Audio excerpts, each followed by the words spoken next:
Hello दोस्तों, आप सभी का हमारे YouTube चैनल वीर मैथ क्लासेस पर स्वागत है।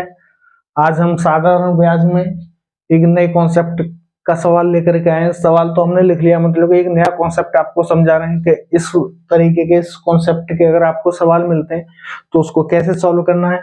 तो समय न बर्बाद करते हुए चलो सीधा अपना कॉन्सेप्ट समझते हैं और सीधा एक बार सवाल को पढ़ेंगे। पहले सवाल क्या कह रहा है, इस तरीके के सवाल को हमको कैसे सॉल्व करना है वो चीज हम समझेंगे। देखो सवाल पढ़ते हैं। पहले क्या है, एक महाजन एक व्यक्ति को 4,000 रुपए 3 वर्ष के लिए उधार देता है।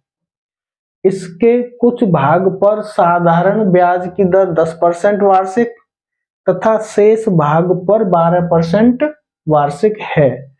3 वर्ष बाद उसे कुल धनराशि 5,350 रुपए प्राप्त होती है। उसने 12% दर पर कितनी धनराशि दी। इस तरीके के सवाल आपको मिलेंगे।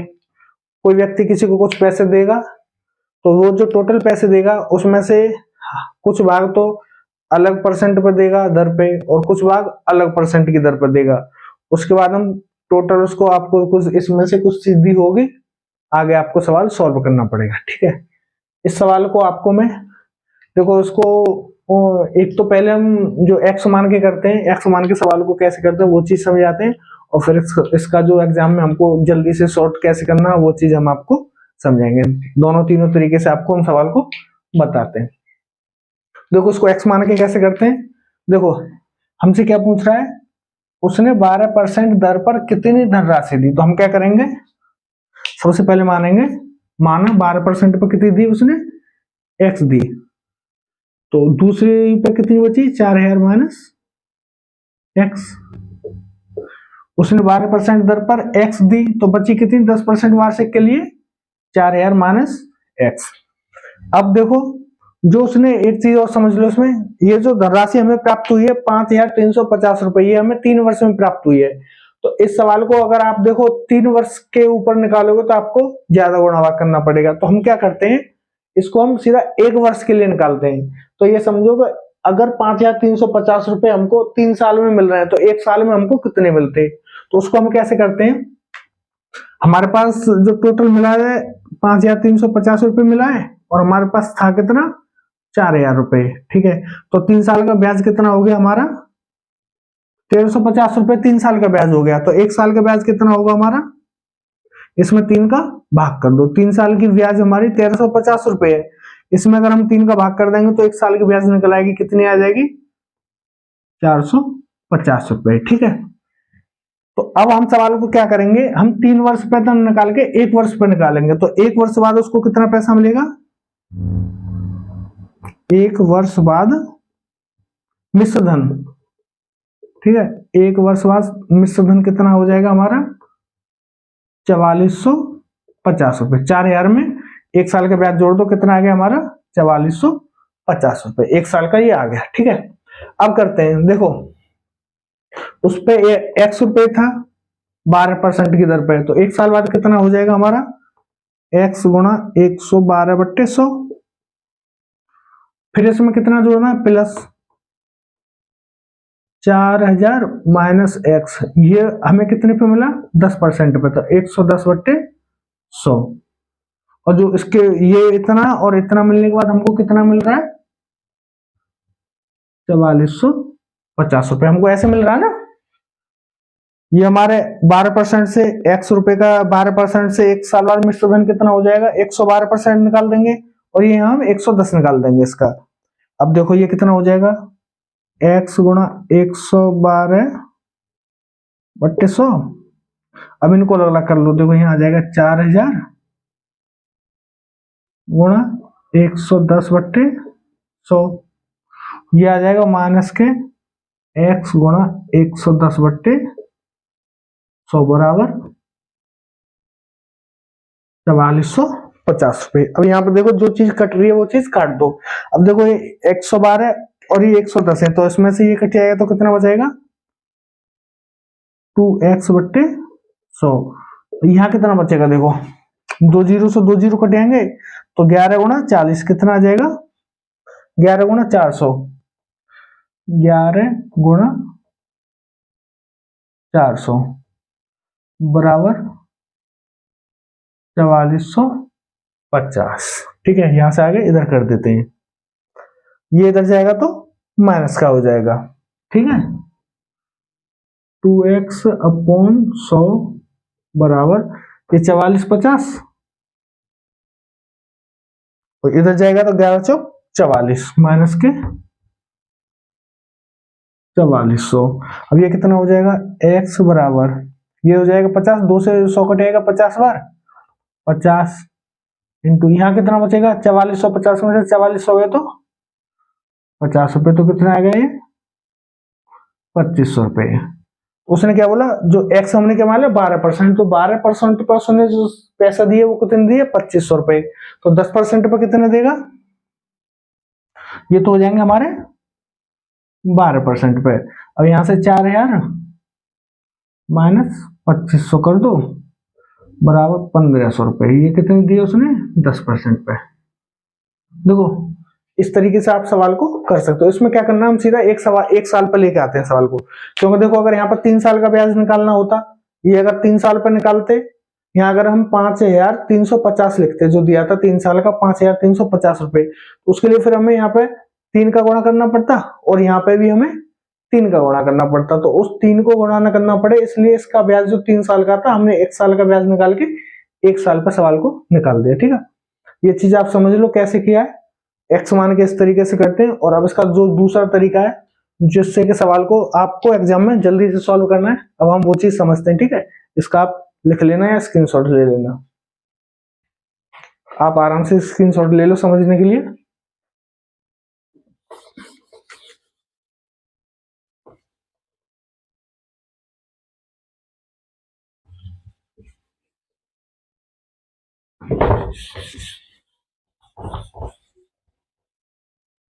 देखो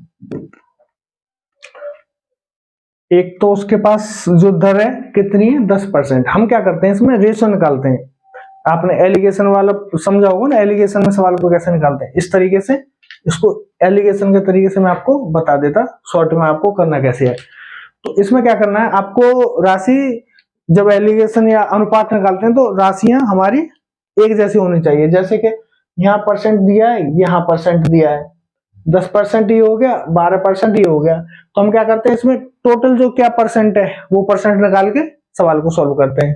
कैसे करना देखो, उसने कुछ भाग लिया है 10% पे, उसने कुछ भाग लिया है 10% पे, यहाँ लिखो 10, और कुछ भाग लिया है 12% पे, यहाँ लिखो 12, और जो टोटल आ रहा है वो कितना आ रहा है वो परसेंट आपको निकालना पड़ेगा। टोटल परसेंट को आप कैसे निकालोगे, 5350 में से 4000 घटा दो तो कितना आ जाएगा 1350, एक साल का कितना हो गया 450, और ये जो 450 है वो 4000 का कितना परसेंट है 450 बट्टे 4000 इंटू 100, ये आ गया। जो 450 है वो 4000 का कितना परसेंट है, 1 2 3 1 2 3 कितना आ जाएगा 45 बट्टे 4%। जो हमारा कुल परसेंटेज है वो कितना है हमारा 45 बट्टे 4। ऐसे करके सवाल को लिखेंगे आप। जो हमें परसेंट अलग अलग दिए हैं उनको आप एक को यहाँ लिखोगे, एक को यहाँ लिखोगे, और जो हमें कुल परसेंट कितना मिला है वो परसेंट जो हमें सवाल मिला है, जो इनका जो मिला है मिला के वो कितना मिला है हमें 45 बट्टे 4%। अब क्या करते हैं, आप इसको परसेंट में तोड़ोगे तो कितना आ जाएगा, देखो 11 चौक 44 बच्चा 4 दूनी 4 पंजे 25, ये कितना आ जाएगा 11.25%। तो सवाल को सॉल्व करने के लिए ये पॉइंट बना ला, इसलिए मैंने ऐसे के ऐसे लिख दिया। ठीक है, अब क्या करते हैं, इसको इनको घटा के यहां लिखते हैं और इनको घटा के यहां लिखते हैं। ठीक है, इसको लिखेंगे यहां कितना आ जाएगा, देखो 12 माइनस 45 बट्टे 4, 12 चौक 48, 48 में से 45 गए तो कितना आ जाएगा 3 बट्टे 4, यहाँ कितना आ जाएगा 3 बट्टे 4, और ऐसे यहाँ करेंगे ये हो जाएगा 10 चौक 40, देखो 45 बट्टे 4 माइनस 10 कितना आ जाएगा 10 चौक 40 हो जाएगा, 45 में 40 गए तो 5 बट्टे 4, ये वैल्यू कितनी हो जाएगी 5/4, इस तरीके के सवाल को निकालते हैं। ये जो भाग आएगा ये 10% का आएगा और ये जो भाग आएगा ये 12% का आएगा। इसमें से इसको घटा के आप यहाँ लिखोगे तो ये भाग 12% का निकलेगा, इसमें से घटा के इसको यहाँ लिखोगे तो ये भाग 10% का निकलेगा। ठीक है, ये हम अनुपात निकालते हैं। तो ये जो अनुपात है इसको अनुपात को निकालेंगे तो क्या करेंगे, ये कितना आ जाएगा 3:5। 4 से 4 कटेगा अनुपात निकालेंगे तो कितना आ जाएगा 3:5। इसका मतलब क्या है, उसने जो धनराशि दी है वो इस अनुपात में दी है। उसने जो 12% और 10% में डिवाइडेशन किया है वो इस अनुपात में किया है। इसको ऐसे करके अनुपात निकालते हैं। ये जो अनुपात निकलता है ये हमारा इसका अनुपात निकलता है जो उसने पैसा बांटा है। अब देखो टोटल वैल्यू कितनी है इनकी 8। 10% वाले को कितना मिला है 3 भाग, 12% वाले को कितना मिला है 5 भाग, ये टोटल भाग कितना है 8। लेकिन जो हमारा टोटल भाग है वो है कितना 4000 रुपए। जो 8 की वैल्यू है वो कितनी है 4000 रुपए। 4000 रुपए कितने की वैल्यू है 8 रुपए की। आपको अगर 3 वाला निकालना 10% वाला तो इसमें 3 का मल्टीप्लाई कर दो, देखो कितना आ जाएगा 500 गुना 3 बराबर 1500 रुपए। इसी तरीके से आप अगर इसमें 5 वाले को करोगे तो इसकी जगह पे कितने का गुणा हो जाएगा 5 का, तो कितना आ जाएगा 500 गुणा 5 बराबर 2500 रुपए। देखो आप दोनों तरीके से सवाल को, इस तरीके से कर लो सवाल को या उस तरीके से सवाल को कर लो। ठीक है, मुझे लगता है कि ये चीज आपकी समझ में आ गई होगी। देखो ये हमने परसेंट पे निकाला, इसी सवाल को आप एक तरीके से और निकाल सकते हो। कैसे निकाल सकते हो, कंफ्यूज मत होना, आपको तीनों चीज में अलग अलग बता रहा हूं। पहले वाला सवाल बताया वो आपको अच्छे से समझाया। अब ये दूसरा तरीका जो मैंने बताया इसमें क्या करते हैं, जो दर दी हुई है परसेंट दी हुई है हम उससे अनुपात निकालते हैं और अनुपात से फिर टोटल वैल्यू का मान निकाल लेते हैं। दूसरा अनुपात क्या होता है, जैसे हमको ये परसेंट दिए ना, परसेंट पे हम जो परसेंट की वैल्यू वो निकाल लेते हैं। देखो कैसे करते हैं, अगर 4000 रुपए 10% पे देगा तो हमको कितना पैसा मिलेगा 4000 का 10%। यहां करूं, चलो यहां कर लेता। 4000 का 10% कितना हो गया 400 रुपए। तो यहां पे हम आपको 400 रुपए रख सकते हैं। अगर 12% निकालना हो तो कितना आ जाएगा 480 रुपए। 12 चौक 48 हो जाएगा, यहाँ कितना आ जाएगा 480 रुपए। और 1 साल का ब्याज कितना है हमारा, यहां लिख दो आप 450 रुपए। इसमें से इसको घटा दो, इसमें से इसको घटा दो। देखो इसमें से इसको घटाएंगे तो कितना आ जाएगा यहाँ 30 रुपए, और इसमें से इसको घटाएंगे तो कितना आ जाएगा ये 50 रुपए। इन दोनों का अनुपात कितना आ जाएगा, इन दोनों का अनुपात भी कितना आ जाएगा 3:5 ही आएगा ना।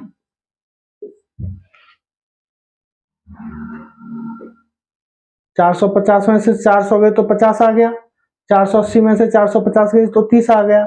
इन दोनों का अनुपात निकालेंगे तो 3:5 आएगा। यहाँ भी हमारा अनुपात 3:5 आया। तो आप या तो परसेंट रख के निकाल सकते हो या जो परसेंट की वैल्यू है वो रख के निकाल सकते हो। दोनों तरीके से सवाल को निकाल दो।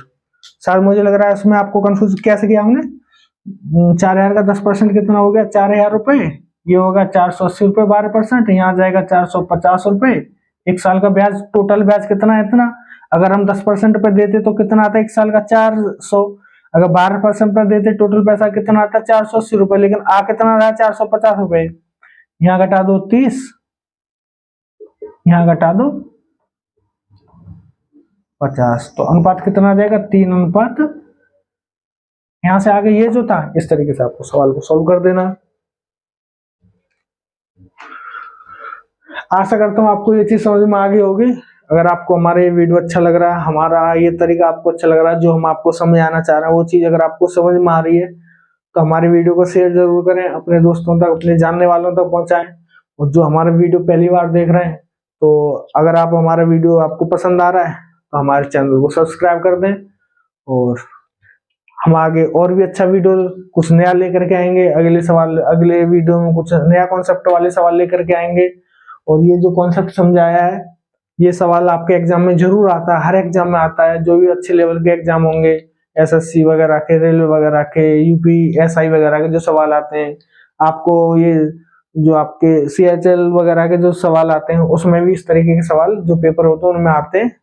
तो अच्छे से समझो, अच्छे से पढ़ो, हमारा कोऑपरेट करो, थोड़ा हमें दूसरे लोगों तक पहुंचाओ। धन्यवाद। जय हिंद, जय भारत।